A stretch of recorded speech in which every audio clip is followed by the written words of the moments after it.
Bonsoir, merci de votre fidélité à France 3 Bretagne. Voici la troisième et dernière partie de cette soirée spéciale élection municipale avec ce second tour inédit plus de 3 mois après le premier tour. Un scrutin marqué par une abstention record et beaucoup de surprises en Bretagne. Et nous filons tout de suite dans le Finistère pour une tournée des résultats avec Bruno Gilbert à Brest. Absolument. Faut-il rappeler la victoire d'Isabelle Assy? Vous parliez des surprises à Quimper. Isabelle Assy qui passe devant Ludovic Jolivet, plus de 51% des suffrages. Bascule également à Morlaix, puisque Jean-Paul Vermaux a été élu aux dépens d'Agnès Lebrun, 54,95% pour Jean-Paul Vermaux. Et puis la réélection, sans surprise cette fois, de François Cuyandre à Brest. D'autres résultats, donc commençons ce petit tour par Moëlan-sur-Mer, le sud Finistère, avec un changement de majorité. Le maire Marcel Le Pennec ne se représentait pas. Eh bien, c'est la conseillère municipale d'opposition, Marie-Louise Grisel, qui est élue avec 53,52% des suffrages, au détriment du premier adjoint de M. Le Pennec, qui était donc le candidat du maire sortant, Jacques Ledoz, qui s'incline 34,96% pour M. Ledoz. À Plougonvelin, Bernard Guérec est réélu. Il passe tout juste la barre des 50%, 50,03% d'hiver droite, M. Guérec. Il devance Israël Bacor d'hiver, qui obtient 36,25%. Philippe Ries, troisième, 13,73%. Le maintien de Philippe Ries a certainement favorisé la réélection de Bernard Guérec. Il faut savoir qu'en 2014, Bernard Guérec avait distancé Israël Bacor de seulement 3 voix. Cette fois-ci, l'écart est plus conséquent et la présence certainement d'une troisième liste n'y est pas étranger. À Plonéo-Lanverne, Josiane Kerlor est réélue. Elle est d'hiver droite. Elle obtient 45,93% des suffrages. Il y avait là une triangulaire avec notamment des dissensions au sein de la majorité, puisque le premier adjoint se présentait avec le soutien du sénateur Michel Canévet. Eh bien, ça n'a pas suffi, ni pour Martine Olivier, donc la première adjointe, ni pour le divers gauche Jacques Alain. C'est bien Josiane Kerlor qui est réélue. À Combrit, le maire sortant, Jacques Beaufils d'hiver gauche, ne se représentait pas. C'est Christian Loussoirne, lui aussi d'hiver gauche, qui est élu maire avec 50,28% des suffrages. À Cloire-Carnoët, près de Quimperlé, le maire sortant est réélu sans surprise. Il est parti pour un troisième mandat. Jacques Juloux obtient 51,08%. Il devance Loïc Prima d'hiver, 48,92 pour Loïc Prima. 60 voix d'écart, c'est tout de même certainement plus serré que ce que l'on attendait, tout de même en faveur de Jacques Juloux, le maire sortant. Merci beaucoup Bruno Gilbert pour tous ces éléments. Et nous poursuivons notre tournée départementale en direction du Morbihan, où nous retrouvons à Lorient Isabelle Rettig. Oui, Nathalie, absolument, avec d'autres résultats et dont celui d'Auray qui était particulièrement attendu. Eh bien, Auray, c'est la candidate d'hiver gauche Claire Masson qui l'emporte. Elle obtient 42,61% des suffrages. Le maire Joseph Rochelle n'arrive qu'en troisième position avec 16,82%, devancé par l'ancien maire Jean Dumoulin qui lui obtient 28,28% des suffrages. Dernier candidat de cette quadrangulaire, Benoît Guyot, divers centre, obtient 12,28%. À Quiberon, c'est Patrick Leroux, un professeur d'économie de 49 ans, conseiller municipal d'opposition, qui l'emporte. Il obtient 43,98% des suffrages et devance Gilda Guarin, qui lui obtient 38,54%, et Alain Bensoussan, candidat de La République En Marche, qui obtient 17,48%. Le maire sortant, Bernard Hillier, qui n'était arrivé qu'en troisième position à l'issue du premier tour, avait décidé de jeter l'éponge dans l'entre-deux-tours. À Languidic, c'est Laurent Duval qui est élu. Il obtient 56,93% des suffrages.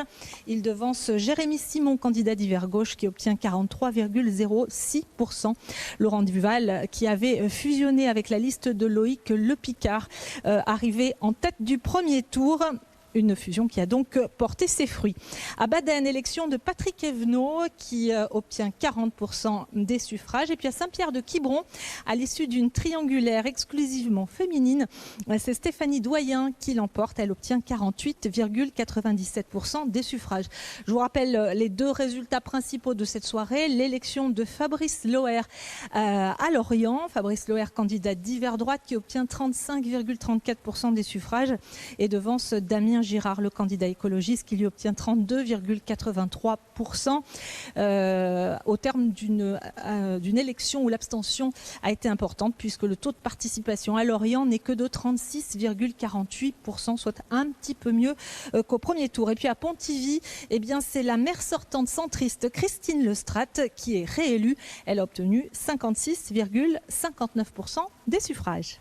Merci beaucoup Isabelle. On va remonter un peu vers le nord, direction les Côtes-d'Armor où nous attend Fabrice Leroy. Fabrice, un panorama complet des résultats dans votre département et notamment on attendait beaucoup de Saint-Brieuc qui ce soir rebascule à gauche. Oui, Robin, dans les Côtes-d'Armor, c'est bien évidemment cette bascule à gauche de Saint-Brieuc qui fait l'événement. La liste d'union menée par Hervé Guillard l'emporte avec près de 60% des suffrages, devant la liste centriste de Richard Rouxel. La fusion n'a pas fonctionné et la page Bruno Joncourt est tournée. Elle s'était ouverte en 2001. Au chapitre des successions, une réussie, c'est celle du socialiste Loïc Corré à Lamballe-Armor. Maire pendant 25 ans, il ne se représentait pas et c'est son dauphin désigné, Philippe Hercouet, qui va lui succéder. Il l'emporte avec 50,26% des suffrages. À Binic et Table-sur-Mer, la fusion de 2016 entre les deux communes a laissé des traces. C'est en effet la liste menée par un opposant à cette fusion qui l'emporte. Paul Chauvin décroche 44,71% des voix et devance largement Laurent Honoré qui portait le bilan de l'équipe sortante. À Perros-Guirec, en ballottage favorable, le maire d'hiver droite et vice-président du conseil départemental, Hervène Léon, conserve son fauteuil avec 45,50% des voix. En revanche, à Trébeurdin, le maire d'hiver gauche, Alain Fèvre, est battu par la d'hiver droite, Bénédicte Boiron. Une victoire assez nette avec plus de 300 voix d'avance. Enfin, retour en banlieue de Saint-Brieuc avec la commune de Langueux qui avait vu deux candidats obtenir le même score au premier tour, 1026 voix chacun. Eh bien, c'est le centriste Richard Haas qui s'impose avec 45,80% des suffrages. La maire sortante, Thérèse Joussaume, ne se représentait pas. Merci beaucoup Fabrice. On va terminer notre tour de Bretagne des résultats avec l'Ille-et-Vilaine. Hélène Pénèche nous attend à Rennes. Rebonsoir Hélène. Panorama complet des résultats brétiliens. Voilà, où 29 communes repartaient pour un second tour en Ille-et-Vilaine, ce qui était déjà très très peu. On n'attendait pas beaucoup de surprises, il y en a eu quand même quelques-unes, à commencer par Dinard, où le centriste Arnaud Salmon est finalement gagnant avec 42,2%. Il devance notamment Christian Poutriquet, qui était arrivé en tête à l'issue du premier tour. Bascule à la Chapelle des Fougerets, c'est au nord de Rennes. La d'hiver gauche Anne Le Floch est créditée de 41,8%. Elle l'emporte devant Alain Trouflard, le premier adjoint et le dauphin du maire sortant d'hiver droite. Bascule également à Montfort-sur-Meux qui tombe également toujours dans l'escarcelle de la gauche. La sortante d'hiver droite Delphine David qui briguette un troisième mandat est battue par Fabrice Dalino d'hiver gauche. Tandis qu'au Reux, on revient dans la métropole rennaise, Michael Boulou, le sortant d'hiver gauche, est lui conforté avec 51,33%. Il est réélu. Nouveau coup de barre à gauche donc pour ce second tour dans la métropole rennaise et voilà qui devrait dérouler encore un peu plus le tapis rouge pour Nathalie Appéré qui brigue désormais le poste, la présidence à Rennes Métropole puisqu'elle a été très largement réélue ce soir à Rennes. C'est son deuxième mandat. Elle est créditée de 65,35% des voix devant Carole Gandon, créditée elle de 17,49% des voix. Et dans un mouchoir de poche, c'est ça la petite surprise un petit peu, Charles Compagnon qui la suit, la talonne avec 17,15% des voix. Reste que le véritable vainqueur ici en Ille-et-Vilaine et particulièrement à Rennes, c'est l'abstention. l'abstention. Le taux de participation dans la capitale bretonne est de 31,67%, ce qui signifie qu'ici, moins de 2 électeurs sur 3 se sont déplacés pour voter. Merci beaucoup Hélène pour tous ces détails. Je me tourne vers vous Thomas Frino. Il y a une spécificité quand même dans ce second tour, enfin dans cette élection. Ce sont les étiquettes partisanes qui ont un peu disparu. On a eu des investitures à droite à gauche, La République En Marche par exemple. Mais grosso modo, on voyait que chacun voulait insister sur la présence de citoyens et puis surtout cacher les étiquettes. Je crois qu'il y a deux choses. De manière générale, il y a les partis politiques au plan national. Et on voit bien qu'ils n'ont pas réglé grand-chose dans cette campagne. Il y a pas régler grand-chose finalement sur les investitures, on est plus dans des soutiens, pas régler grand-chose sur les systèmes d'alliance qui se construisent au plan local. Et puis effectivement, vous avez une invisibilisation des emblèmes partisans, on le voit bien, et ça c'est classique dans les noms de liste. On l'a vu également sur le matériau de campagne, où pour beaucoup, pas tous, on a tendance un peu à planquer les emblèmes, où les listes se sont aussi beaucoup ouvertes aux citoyens. Vous savez, ça devient, ne pas avoir fait de politique, au sens classique du terme, ça devient presque un brevet de respectabilité. Votre casier politique est vierge. Alors attention, derrière les citoyens, ils incarnent toujours une réalité du territoire. Il y a une figure générique. Donc ça, c'est clair. Néanmoins, on peut remarquer que l'invisibilisation des emblèmes partisans ne vaut pas la répudiation des soutiens individuels, des parrainages. On voit des candidats qui vont chercher en fait des parrainages individuels. On est peut-être dans une individuation de la société plus généralement, ça c'est tout à fait clair, mais je crois que finalement aujourd'hui, le problème des partis, c'est que l'essence des partis, un peu comme les syndicats en France, est une essence en crise. Ces collectifs, comme les syndicats finalement, ont du mal à exister comme ils ont existé historiquement à travers leurs fonctions. Et ça, on a une évolution effectivement extrêmement lourde de ce point de vue-là. Merci Thomas pour ce décryptage. On va commencer une série de réactions ville par ville et on va aller tout de suite à Saint-Brieuc qui vient de vivre 20 ans de gestion centriste et qui a choisi l'alternance puisque c'est le candidat de la gauche unie Hervé Guillard qui est élu aujourd'hui maire de Saint-Brieuc. On écoute sa réaction puis celle du candidat battu, son adversaire, le centriste Richard Roussel. Nous devons toujours partager collectivement l'analyse initiale. C'est vraiment une clé dans notre façon de faire. On partage cette analyse avec toutes les personnes associées et ensuite on définit le mode d'action et on peut dérouler ce mode d'action.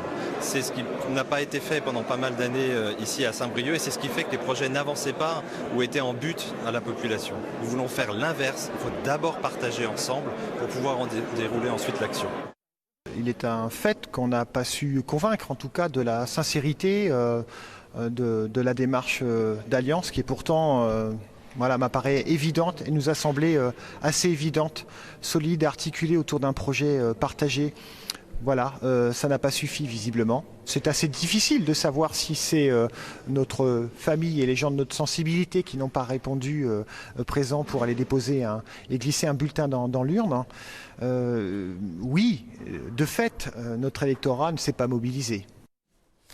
Alors nous poursuivons avec ces réactions et direction d'Inard dans les côtes, pas dans les côtes d'Armor, en Ille-et-Vilaine, mais sur la côte d'Émeraude, voilà, où Arnaud Salmon, une liste d'hiver droite, l'a emporté par surprise puisqu'il n'était pas en tête au premier tour. On écoute sa réaction et on écoute la réaction de ses deux adversaires. C'est la campagne la plus longue de l'histoire, je pense. Ça a été dur, ouais.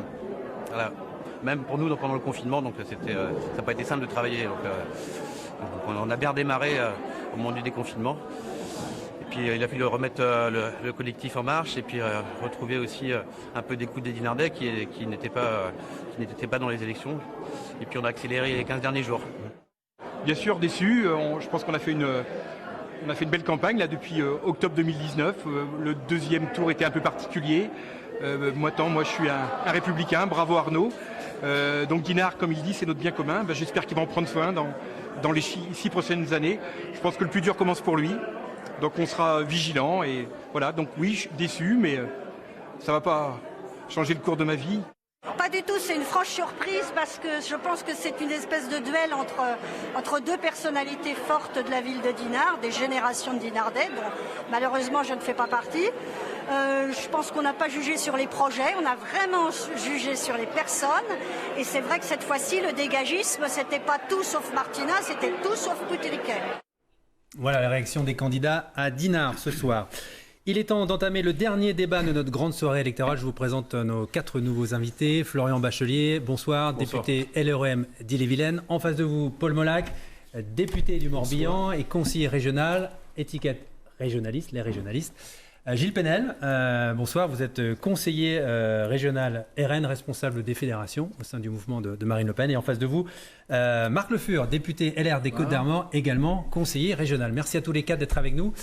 Les deux principaux partis de France aujourd'hui ont du mal à valider les élections locales. Comment vous expliquez ?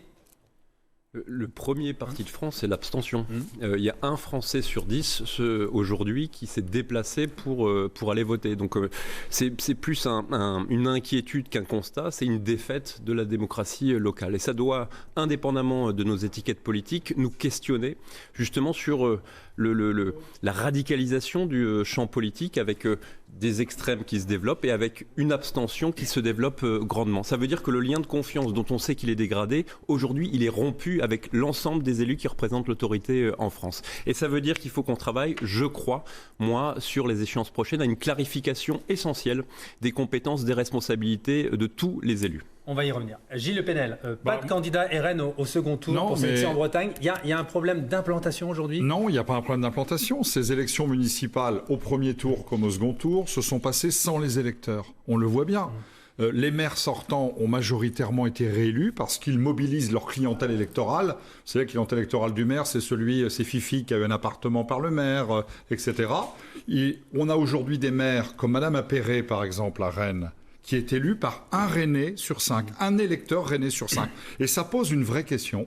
Je rejoins un peu ce qu'a dit M. Bachelier, c'est très inquiétant, mais ça pose une vraie question. Quelle est aujourd'hui la légitimité de ces maires ? Certes, ils sont élus légalement, mais ils ne représentent plus rien. Moi, je pense que ceux qui gouvernent ce pays depuis des années, et y compris les amis de M. Macron depuis quelque temps, ont dégoûté les Français de la politique et c'est très grave. On est quand même dans un contexte très particulier. On est dans le contexte de l'effet Covid, on sait que les gens peuvent avoir peur aussi de se déplacer. Vous avez raison, mais je pense que personne n'ignore qu'il y a d'autres raisons à cette abstention que la crise sanitaire.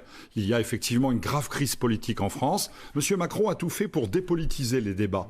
Donc on en est là, les Français ne vont plus voter. Malheureusement, les maires qui viennent d'être élus le 15 mars et aujourd'hui sont élus avec très très peu d'électeurs. Il y aura toujours plus d'immigration par contre, plus d'insécurité, plus d'islamisme, je pense à Rennes. Et ceux qui se sont abstenus vont le regretter. Ils auront l'occasion de prendre leur revanche aux élections départementales et régionales.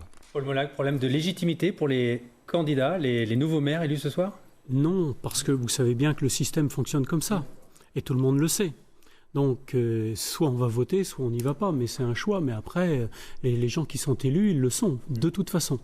Et ils seront, si vous voulez, à la tête des municipalités. Non, mais ce que je remarque par contre, c'est qu'on a eu pendant très longtemps une bipolarisation. Et si je prends aujourd'hui la gauche, qui fait quand même plutôt des bons résultats en Bretagne aujourd'hui, elle les fait à une condition, c'est qu'elle soit unie. Et la gauche aujourd'hui, c'est pas simplement le PS, le PC et les radicaux, mais c'est aussi les écologistes et les régionalistes. Cette gauche-là, quand elle est unie, elle arrive à avoir... Et pas la République En Marche ? Parce que vous êtes dans le même groupe au Conseil régional. Vous avez été élu sur cette étiquette, non ? Il se trouve que je reprends la plupart des municipalités et je constate que la République En Marche était toute seule. Donc je vois bien, et la gauche, quand elle arrive unie, quand elle n'est pas unie, elle perd à Lorient. Quand elle arrive unie, elle gagne à Saint-Brieuc, elle gagne à Morlaix, elle gagne à Quimper. Et on voit bien qu'il y a une dynamique qui est faite. Marc Le Fur, il n'y a pas un problème de lisibilité politique aussi pour les électeurs pour votre parti, notamment les Républicains, qui font des alliances avec le MoDem, avec l'UDI, quelquefois avec LREM, comme à Saint-Brieuc, et qui au niveau national, souvent ces mouvements-là se cognent entre eux. Je crois qu'il faut être clair en politique. Moi, je l'ai toujours été. On sait où je suis, on sait qui je suis, et puis on n'adhère pas. Mais c'est ça la politique, c'est l'honnêteté. Mais par exemple à Saint-Brieuc, quand Alain Cadec soutient le candidat centriste MoDem, Richard Roussel, avec le soutien aussi de l'REM, vous êtes d'accord ? Ça, c'est de l'anecdote. Ce qui compte, c'est qu'on voit apparaître, c'est vrai, un pôle socialiste écolo, qui est fort au niveau national, qui existe aussi chez nous, de manière surprenante. Madame le maire de Rennes qui a bétonné la ville s'allie avec les écolos, pourquoi pas ? Nous résistons bien, voire très bien, quand on gagne Saint-Malo, quand on gagne Lorient, avec Gilles Lurton qui fera un très bon maire, avec Fabrice Loher qui était sur ma liste au régional, Je veux dire qu'on peut, ça veut dire qu'on existe. Agnès Lebrun on peut, effectivement. On a des déceptions. N'est plus des Républicains, mais elle a perdu la ville. On a des déceptions, en particulier Agnès Lebrun, qui est une femme de grande qualité, c'est vrai. Je constate également que le parti du président échoue totalement. Totalement. Regardez les résultats des députés qui se sont présentés. Madame Maillard-Mignery, à la Chapelle-les-Fougerets, fait 6%, ou sa liste fait 6%. C'est l'échec total.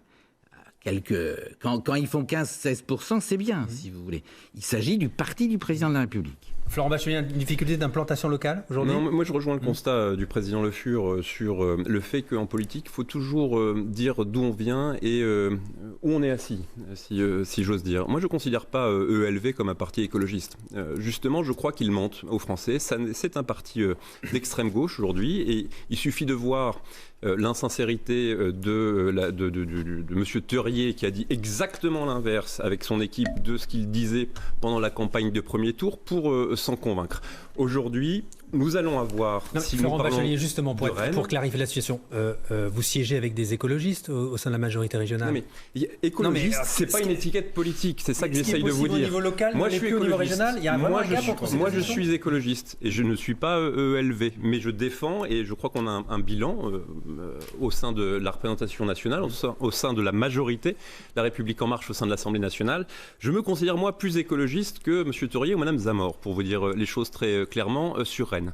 Voilà des gens qui sont allés manifester avec ceux qui hurlaient « tout le monde déteste la police ». Voilà des gens qui sont allés soutenir la famille Traoré. Je pense qu'il faut être clair, je pense qu'il y a un risque. Et encore une fois, moi je ne dis pas que les élus qui ont été élus ce soir ne sont pas légitimes. C'est pas ça que je dis, cher collègue Molac. Je dis pas ça. Je dis juste qu'il faut dire clairement les choses aux gens et pas mentir. Gilles Péniel, moi, je pense que M. Bachelier vient de dire des choses intéressantes. Effectivement, Europe Écologie Les Verts est un parti d'extrême gauche, immigrationniste, qui a soutenu le gang Traoré. Moi, je parle du gang Traoré. Et moi, je constate une chose. En Bretagne comme en France, on s'aperçoit que les écologistes font des bons scores dans les villes privilégiées, dans les villes où il y a beaucoup d'argent, dans les villes où il y a beaucoup d'emplois. C'est les super bobos qui votent écologistes. Moi, j'habite dans la campagne bretonne où on souffre de pauvreté. Les écologistes, on ne les connaît pas et on ne veut même pas les voir. Paul Molac. Les écologistes, Europe Écologie Les Verts. Je vois bien que ELV inquiète, puisque tout le monde tape dessus. Il y a quand même une chose qui est claire pour se taper dessus. et qui me paraît juste, c'est que nous avons des échéances qui sont devant nous et des transitions que nous avons à faire. ELV propose un certain nombre de choses. Quand ils sont dans des majorités, évidemment, il faut trouver le chemin pour y aller. Alors, c'est quelquefois ça qui fait la différence entre nous, mais je crois que le chemin, on est tous d'accord pour y aller. Et la transition énergétique, la transition agricole, la transition écologique, il faudra bien y passer. Et je crois qu'il y a une autre chose qui nous rapproche, c'est ça ne peut s'incarner que dans les territoires. Et nous avons besoin d'une décentralisation beaucoup plus importante que ce que nous avons aujourd'hui. On va en parler.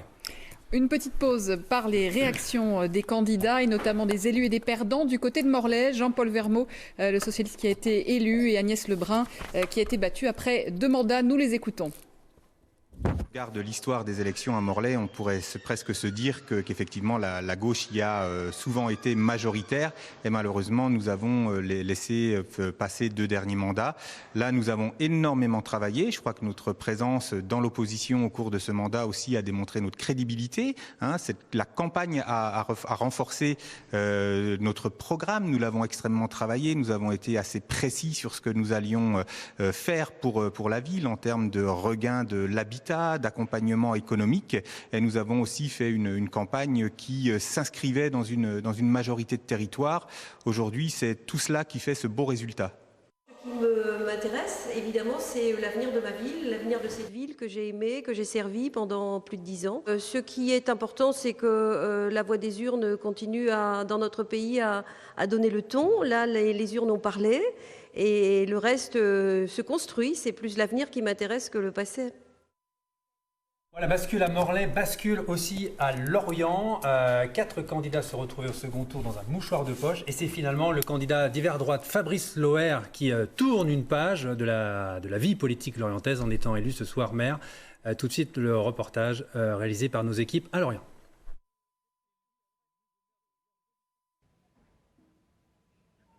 Après 22 ans dans l'opposition, Fabrice Loher remporte cette quadrangulaire, un moment historique puisque son élection met fin à 50 ans de règne de la gauche à Lorient. Une joie énorme ce soir parce que j'ai travaillé moi depuis 22 ans dans ce combat politique qui est long pour arriver à ce résultat. Et je suis particulièrement heureux qu'avec mon équipe on ait pu concrétiser cette campagne qui a quand même été longue, inédite. Donc beaucoup de joie ce soir. Damien Girard arrive deuxième avec presque 33% des voix. Celui qui avait réussi l'union de plusieurs listes échoue sur le fil. La gauche en réalité est largement majoritaire à Lorient, mais que cette désunion nous a empêchés d'arriver en responsabilité. J'en veux beaucoup à la majorité sortante qui a absolument refusé de s'allier avec nous au second tour et en réalité a empêché l'émergence de cette nouvelle gauche qui avait su s'unir avec les écologistes. Bruno Blanchard arrive en 3e position. La mésentente à gauche coûte donc à son équipe la municipalité. Ce qui a posé problème, c'est la non-entente des listes de gauche, malgré les discussions qui avaient eu lieu. Mais dès le départ, la liste de Damien Girard nous demandait de nous retirer. Donc forcément, dans ces conditions, nous n'avons pas pu trouver un accord pour avoir une liste d'union. Arrivé en 4e position, après un effondrement net de ses supporters, Laurent Tonnerre avoue sa défaite. J'ai perdu l'élection, finalement, je me rends compte aujourd'hui au premier tour, dans un contexte où je n'avais pas la bonne étiquette LREM. Et j'ai compris ce soir que finalement, les électeurs, dans une très faible participation, finalement, ont préféré jouer le match des deux premiers. 36,5% de participation à ce 2e tour sur Lorient. Un échec pour la démocratie, reconnu unanimement par les 4 derniers candidats en lice. Voilà, retour sur le plateau à Rennes. On va poursuivre notre débat. Des maires qui seront en première ligne pour gérer la crise qui est déjà là et qui va s'accentuer peut-être dans les semaines et dans les mois à venir. D'après un sondage de notre partenaire Ipsos, les Français ne font plus confiance au gouvernement pour gérer cette crise. Est-ce que le temps des collectivités est venu, Florent Bachelier? On a la démonstration inverse, pardonnez-moi, mais on nous a expliqué pendant des années que seuls les maires tiraient leur épingle du jeu de cette dégradation du lien de confiance dont je viens de parler. On a la démonstration inverse, particulièrement à Rennes, si je peux me permettre. Nous, au sein de l'Assemblée nationale, on pousse justement ces politiques. Moi, encore une fois, je dis... d'où je viens, moi je viens de la gauche, je suis écologiste et je me bats sur le sujet de l'école, sur le sujet de la reconstruction économique que nous allons devoir affronter dans les prochains mois, sur le sujet de la souveraineté, sur l'ensemble des sujets nationaux mais qui s'appliquent dans le quotidien des Bretons et des Rennais que je connais. Et donc on va devoir nous être présents au rendez-vous sur les enjeux et notamment sur la rentrée septembre-octobre qui s'annonce très difficile. Paul Molac, cette décentralisation massive qui est aujourd'hui évoquée notamment par Richard Ferrand, le président de l'Assemblée nationale, vous y croyez ? Je l'appelle de mes voeux, mais je constate que les 3 années qui ont passé, c'était plutôt l'inverse. La région a perdu, par exemple, l'apprentissage. On parle aujourd'hui de reprendre le 2e pilier de la PAC qui nous permet de faire des politiques agricoles qui vont bien. Donc moi je le demande et je pense qu'effectivement il y a quelque chose qui me paraît particulièrement important. Aujourd'hui on n'est jamais choqué quand un préfet décide de faire quelque chose, y compris de restreindre les libertés, alors que dans un département ça se fait comme ça, dans l'autre ça ne se fera pas pareil. Par contre on ne veut pas que les élus adaptent la loi. Donc il y a quelque chose qui ne va pas. Et cette adaptation des lois, elle me paraît tout à fait nécessaire au niveau réglementaire. Parce que sinon, on croule sous des règlements qui viennent de Paris. Et ce que je dis, c'est que dans les autres pays d'Europe, ce sont des choses qui sont courantes. Et vraiment, en France, on reste avec un système très centralisé et qui, malheureusement, les 3 dernières années que j'ai vues, et c'est une des raisons pour lesquelles je suis parti de LREM, il n'y a pas eu de régionalisation. Gilles Pénel. Bien évidemment. On est un pays trop centralisé aujourd'hui ? Non, pas du tout. Moi, je pense que ce n'est pas parce que le gouvernement actuel, c'est-à-dire des hommes et des femmes politiques, ont échoué, ont failli, effectivement, dans la gestion de la crise sanitaire, que c'est l'État qui est en cause. Au contraire, moi, je crois que la décentralisation telle que nous l'avons faite depuis des années c'est anarchique. Aujourd'hui, les Français ne savent plus qui fait quoi. Il y a tellement de strates dans cette décentralisation qui ne s'y retrouvent pas. Je pense qu'il faut que l'État retrouve ses vraies prérogatives. Il faut que l'État rétablisse l'ordre. Rétablisse l'ordre dans les quartiers au niveau de la sécurité, rétablisse l'ordre dans les finances, rétablisse l'ordre dans l'aménagement du territoire. Et je pense que j'ai bien vu ce qui se passe avec cette crise. C'est qu'on voit les petits ducs, les petits féodaux qui profitent de cette crise pour essayer de renforcer leur pouvoir féodal. Mais si le pouvoir féodal en Bretagne, en Normandie, dans les Pays de Loire se renforce, c'est l'égalité républicaine sur le territoire. Si vous êtes élu un jour président de région, vous ne voulez pas plus de pouvoir? Non, je pense qu'il faut recentrer la région sur un certain nombre de pouvoirs, mais il faut que l'État régalien retrouve ses grands pouvoirs pour rétablir l'ordre et la tranquillité des citoyens. Laurent Bachelet, où mettre le curseur aujourd'hui? Alors juste, dans la période qu'on vient de traverser, il y a une chose qui est sûre, c'est que c'est l'État qui a pris en charge le salaire de millions de Français. On était bien content de trouver l'État... Avec l'argent des contribuables. Non, on était bien content de trouver l'État pour prendre en charge le chômage partiel pendant 3 mois, et heureusement qu'il était là. Pour autant... moi, j'entends que le schéma institutionnel est totalement dépassé. L'Ille-et-Vilaine, si je prends l'exemple du département, c'est 54 conseillers départementaux, c'est 25 conseillers régionaux, c'est 122 élus pour la métropole de Rennes, c'est 61 élus pour la ville de Rennes, etc., etc. À la fin, personne n'y comprend rien. Donc, personne ne sait qui fait quoi et qui est responsable de quoi. Et on a toujours ce réflexe-là de dire, et on l'a vu pendant la crise, il y a beaucoup d'opérations de communication des uns et des autres sur le thème de, alors on veut faire nous parce qu'on est encore, on veut décentraliser, on veut avoir des expérimentations, etc. Mais quand il s'agit de trouver des financements, on se retourne assez rapidement vers l'État. Et on a vu quelques exemples en la matière. Donc moi je pense qu'il faut, et j'en termine, qu'il faut clarifier ça. Clarifier pour expliquer qui est responsable de quoi, sur quel fond, et que chacun tire constat et fasse un bilan en fin de mandat de ce qu'il a fait, de ce qu'il n'a pas fait.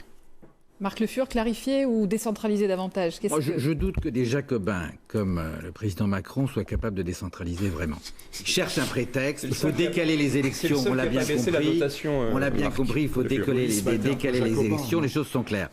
Moi, ce qui m'intéresse, c'est qu'on est en pleine crise et la crise est en train de s'accentuer. Et la Bretagne est oubliée. On donne 5 milliards à Renault, sans exiger de Renault qu'il trouve une solution pour le site de Codan. On donne 15 milliards à l'aéronautique. Or, on a la situation de Hop, à Morlaix. On a la situation des dessertes de Brest, de Quimper, voire de Rennes. Ce qui vient d'arriver à Lannion est dramatique. 402 emplois immédiatement. Et en fait, le site est condamné, près de 800. Qui a organisé la fusion entre Alcatel et Nokia? Mais est-ce que qui l'a organisé? Vous croyez une région stratège qui pourrait être beaucoup plus offensive, président de la République? C'est juste faux. Vous croyez une région stratège, Marc Le Fur, qui pourrait être plus offensive, plus active, notamment pour participer à un capital dans une entreprise en difficulté? Que les Bretons doivent se prendre en main et qu'on est dans une situation où c'est un constat. L'État central a échoué dans la gestion sanitaire, on l'a vu avec les ARS. L'État central a échoué dans la gestion sanitaire. L'État, je le crains, est en train d'échouer sur la question économique et de la question de la reprise. Il faut que nous nous donnions les moyens, mais ne les attendons pas, ne soyons pas en solliciteurs. Si le président de la République nous dit la Loire-Atlantique et Nantes sont rattachés clairement à la Bretagne administrative, moi je tope immédiatement. Mais le dira-t-il? Oui, c'est l'urgence, parce qu'on a besoin de ce pôle très dynamique de l'agglomération nantaise, avec le pôle rennais, avec le pôle brestois, avec ce maillage des villes moyennes, avec un monde rural qu'on doit cesser d'abandonner, parce qu'on l'a abandonné, ce monde rural. Non. Il se bat, il a démontré qu'il était capable de nourrir les Français. Cessons avec les... Qu'on nous retire immédiatement l'accord du CETA avec le Canada, qu'on arrête les négociations avec le Mercosur. On a des choses simples à demander, c'est clair. Oui, parce que je suis tout à fait d'accord avec Marc Le Fur. Nantes, ça a toujours été le pôle industriel breton et la porte vers l'extérieur. C'est vrai depuis le XVIIIe siècle. Donc la Bretagne à 5, c'est quelque chose d'important et c'est quelque chose dans lequel les Bretons se reconnaissent. Et pour dire clairement, pourquoi est-ce qu'on se retourne vers l'État? Parce que les collectivités n'ont aucune autonomie financière. Donc tous les ans, c'est les responsabilités qui vont avec? Mais bien sûr, ça va de soi. Les responsabilités qui vont avec, mais une autonomie évidemment au niveau de l'argent, et je vous dis une autonomie au niveau des règlements. Donc, sinon, une région comptable aussi des échecs ou d'une mauvaise situation économique. Je vais sur vous son donner territoire. un exemple. Lorsque l'État a voulu refaire les territoires d'industrie, il n'a même pas demandé au départ aux régions et aux EPCI qu'est-ce qu'ils faisaient déjà. Donc comment peut-on fonctionner comme ça alors qu'on sait que l'économie est gérée par la région et les EPCI? On ne peut pas marcher dans ces... Le scénario, on le connaît, le scénario. Le scénario, c'est nous mettre en avant une réforme régionale pour justifier le décalage des élections. Le président de la République a échoué avec son parti lors des municipales. Il ne veut pas un nouvel échec avant les présidentielles. On comprend sa logique. Mais ne tombons pas dans le piège. Les élections régionales. J'ai connu le président Le Fur beaucoup plus sérieux. Toujours sérieux. Non, mais là, et clair. Depuis 10 ans, la démonstration... c'est le premier président de la République qui n'a pas baissé les dotations aux collectivités locales. Donc moi, je veux bien qu'on m'explique que c'est un président jacobin, mais alors, que faut-il dire? Le gouvernement auquel il appartenait au temps de François Hollande avait sensiblement baissé les Nicolas dotations aux Sarkozy, à laquelle vous appartenez, Marc Le Fur, déjà il y a quelques temps maintenant. Donc l'État, aujourd'hui, le président de la République, est celui, avec ce gouvernement, qui a donné, qui n'a pas baissé les dotations. Pour autant, il faut clarifier les situations. Moi, je serais assez tenté de dire chiche, c'est-à-dire que, après, je n'ai pas ce pouvoir-là, mais de dire, ok, très bien, arrêtons avec les discours sur la décentralisation, l'expérimentation, parce qu'on entend beaucoup de choses, mais quand les amis de M. Le Fur sont en responsabilité, ils ne le font pas. Bon, nous disons chiche et donnons aux conseillers régionaux bretons très claires, le conseiller territorial par exemple, une contre-proposition sur les responsabilités. Moi, je rejoins Paul Molac. À partir du moment où on ne scinde pas les choses comme on a l'habitude de le faire dans la vie publique, la vie politique française, entre responsabilité et financement, si on allie les deux, on trouvera des solutions. Et le moment, je termine, Monsieur Penel, le moment que nous traversons, justement, c'est un élément, c'est un moment qui nous permet, c'est un moment qui nous permet de faire ça, parce qu'on va regarder, juste une demi-seconde, c'est justement tirer les bilans, qu'est-ce que l'État a bien fait, qu'est-ce qu'il a moins bien fait. L'ARS, qu'est-ce qu'ils ont bien fait, Conseil départemental, qu'est-ce qu'il a bien fait, qu'est-ce qu'il n'a pas fait, etc. La décentralisation anarchique, moi je constate que tout le monde le reconnaît finalement, qu'elle est anarchique, cette décentralisation. Elle est le fruit, c'est l'enfant de toutes les formations politiques qui sont représentées ici devant moi. Vous avez tous créé ce système qui ne fonctionne pas. Aussi bien chez les Républicains, vous quand vous étiez à gauche, maintenant la République en marche. Monsieur Molac, on ne sait plus tellement où il est parce qu'un jour il est avec Monsieur Macron, un jour avec Europe Écologie Les Verts. Nous avons une conception complètement différente. Nous sommes attachés effectivement aux identités régionales, locales. Unique, par exemple, pour vous en Bretagne. Non, nous sommes contre l'Assemblée unique parce que nous voulons que la loi soit la même sur l'ensemble du territoire. Nous ne voulons pas recréer l'époque féodale des 11e et 12e siècles où c'était l'anarchie sur le territoire. Nous voulons un État protecteur, stratège, non technocratique, comme aujourd'hui. Un État véritablement qui protège les Français. Je pense qu'on pourrait faire les deux, c'est-à-dire que quand... On va faire une petite pause et on revient après sur la fin du débat. Allez. Voilà, et nous partons tout de suite à Brest où François Cuyandre, après son alliance avec la liste d'Europe Écologie Les Verts, a réussi son pari après un début de campagne difficile et un premier tour pas évident. Le voilà maintenu à son poste pour les 6 prochaines années. Voyez ce reportage de Catherine Aubel et Julien Lebotte. Pari réussi pour François Cuyandre qui décroche son 4e mandat avec 48,7% des suffrages. Le maire sortant socialiste devance la candidate de la droite et du centre, Bernadette Malgorn, de plus de 13 points. Mais c'est le faible score du marcheur Quatanea, transfuge du PS, qui semble le plus réjouir le maire de Brest. Un écart qui est un écart significatif. Et puis un écart avec Marc Quatanea qui l'est encore plus. Je ne voudrais pas être à leur place ce soir. Non. Vous êtes encore plus content de l'écart avec Marc Quatanea ? Non, mais c'est la réalité, la dure réalité électorale. Je l'ai vécu, j'ai pas toujours gagné les élections, ça m'est arrivé d'en perdre. Bernadette Malgorn est déçue de ces 36,4% qu'elle impute en grande partie à l'abstention massive à Brest. Avec les résultats du premier tour, on était bien conscient que pour gagner, il fallait une forte mobilisation des abstentionnistes. La tendance brestoise comme au national a été l'inverse. Ça s'est effrité. Et nous, en plus, à Brest, nous dénonçons, depuis que nous sommes élus, un fonctionnement de la démocratie locale qui ne nous convient pas et qui, je pense, explique en partie le désintérêt des Brestois. Quant à Marc Coatanea, malgré son faible score de 13%, il estime que la majorité présidentielle a tout de même sa place à Brest. Il y avait un choix possible qui n'était pas ni la gauche ni la droite.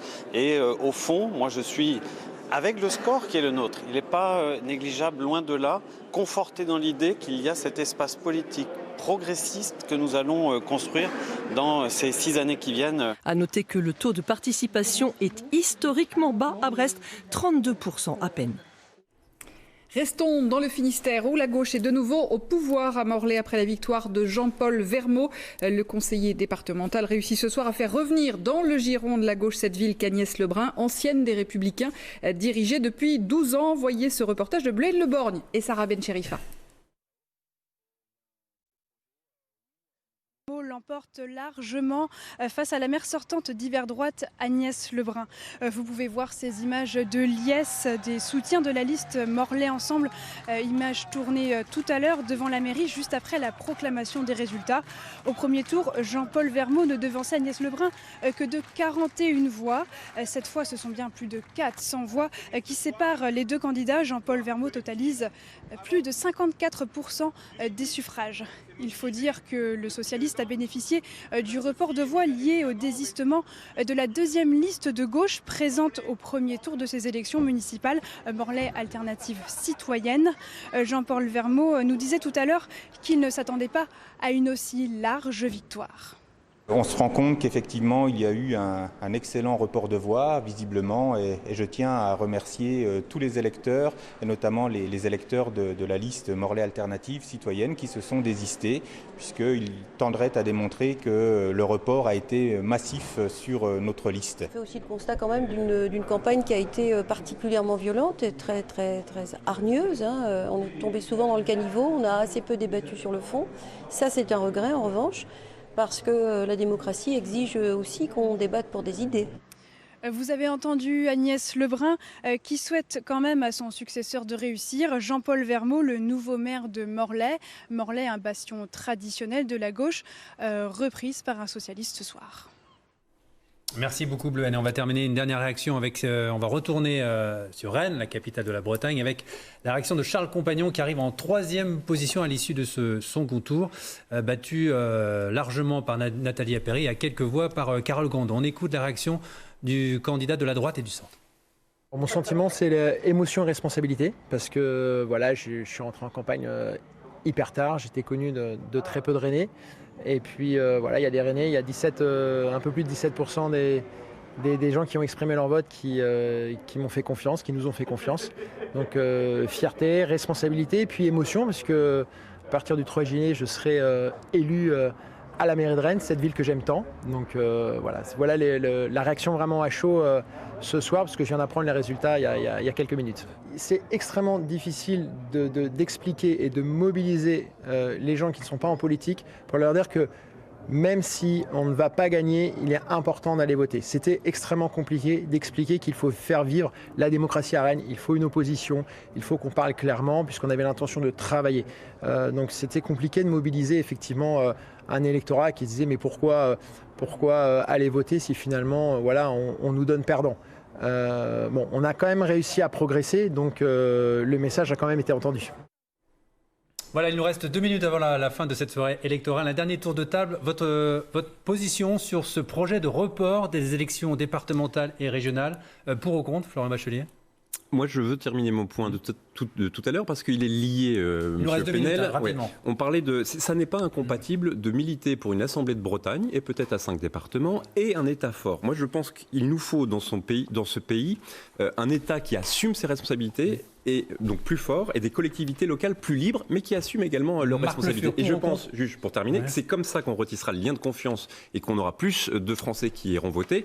Et pour toutes ces raisons, je pense qu'il faut qu'on ouvre une discussion institutionnelle sur le sujet et que ça milite pour un report. Rapidement, s'il vous plaît. Les choses sont assez simples. Le président de la République veut éviter à son parti un nouvel échec, visible quelques mois avant les présidentielles. Donc son idée, c'est de reporter les régionales après les présidentielles. Le reste, c'est de la poudre aux yeux pour dissimuler ce choix purement tactique. Alors, contre, pour, rapidement, un mot. Alors, rapidement, je pense que la respiration démocratique doit avoir lieu. Et nous sommes prêts à la région de Bretagne pour avoir de nouvelles compétences et prêts pour les exercer. Totalement contre ce report, c'est un tripatouillage électoral, c'est un coup de force démocratique comme M. Macron en a la spécialité. La loi prévoit que les départementales et les régionales ont lieu en mars l'année prochaine. Les Français en ont assez de ces tripatouillages. Merci. Merci à vous. Une décentralisation, mais quand il s'agit d'y travailler vraiment... On arrête le débat, on n'a plus le temps, je suis désolé. Merci à tous les cas d'avoir accepté notre invitation. La soirée continue. Merci à toutes les équipes mobilisées pour la réussite de cette soirée sur le terrain, mais aussi ici en plateau. Merci à tous d'avoir été notre sur invités. Notre site internet bretagne.france3.fr et bien sûr demain l'édition régionale dès midi. Vous proposons des éditions spéciales sur ces élections municipales. Tout de suite le décrochage national avec Francis Tellier et Karl Goessler.